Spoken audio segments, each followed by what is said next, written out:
Good. So, today you're going to be learning about arithmetic sequence. Okay, it sounds a lot scarier than it actually is. I'm going to take 2 days to teach you all of the things I need to teach you about arithmetic sequence.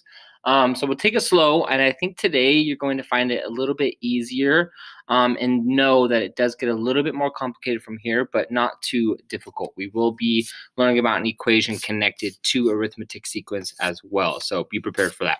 So, arithmetic sequence, let's kind of look at the essential question. Explain how using the arithmetic formula can make solving a problem or coming to a conclusion easier. So that's our goal, right? Arithmetic sequence just helps us find an answer or help us find a missing number quicker using the arithmetic formula. And so arithmetic sequence is an ordered list of numbers, okay? The difference between each term is consistent. Okay, so we're constantly changing +2, +2, +2, or -3, -3, -3 on a consistent basis, right? And so let's kind of look at some practice questions. Is this a sequence arithmetic? 11, 13, 15, 17. Well, yes, it is, because we're jumping by 2 each time, right? 11 plus 2 is 13, 13 plus 2 is 15, 15 plus 2 is 17, and so on, and so on, and so on. Number 2, is this one arithmetic sequence? Is this one? So 5 plus 10 is 15, but 15 plus 10 is not 45. 45 plus 10 is not 35, so no, this would not be an arithmetic sequence.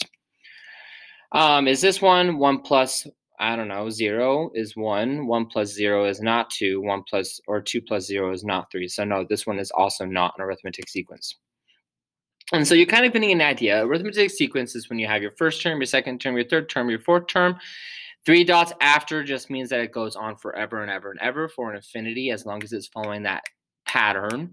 You kind of look at your term, your element, or a member means the same thing, right? So your first term or your first element or your first member just means your first number in your sequence, the second number in your sequence, the third number in your sequence, the fourth number, and so on. You're kind of getting an idea, hopefully. So arithmetic sequence, so 3, 5, 7, 9, so on and so on. The first term we always will be calling our A, okay? A, arithmetic sequence, A, okay? Arithmetic is A. That's why we use A, okay? You could use a different variable, but we use A.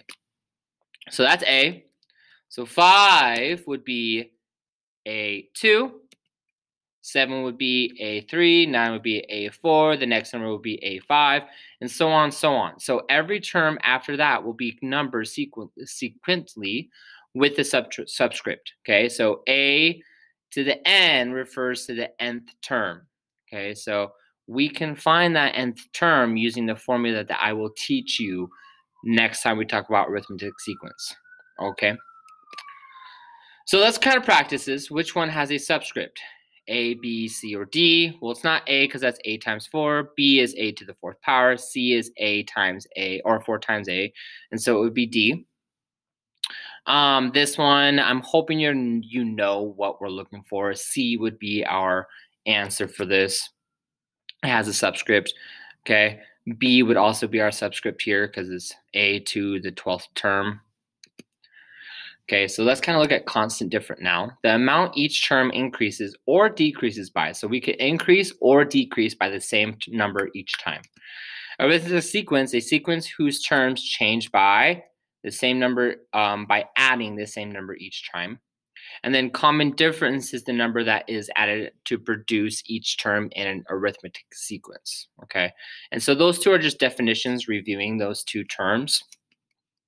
And so 3, 5, 7, 9 would be +2 each time. Okay, so we're just adding 2 each time, and that is our constant difference of +2. Okay, so constant difference is the amount each term increases or decreases by.